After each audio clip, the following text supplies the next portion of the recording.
తన పిల్లలను పెద్ద చదువు చదివిస్తారని పట్నం పోయి ఆ చదువు ఫీజులు కట్టుకోలేక తన కొడుకుని చూసి తండ్రి ఈ విధంగా బాధపడుతున్నాడు. రాత్రి పగలు డ్యూటీ చేసి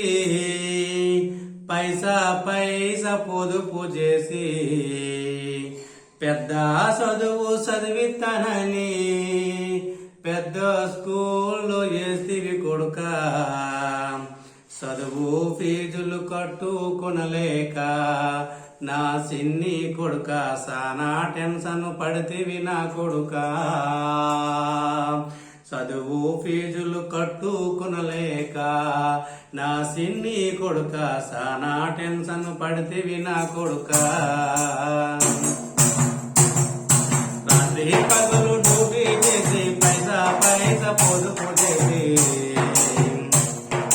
పెద్ద చదువు చదివిస్తానని పెద్ద స్కూల్లో ఎత్తివి కొడుక, చదువు ఫీజు కట్టుకొనలేక నా సిన్ని కొడుక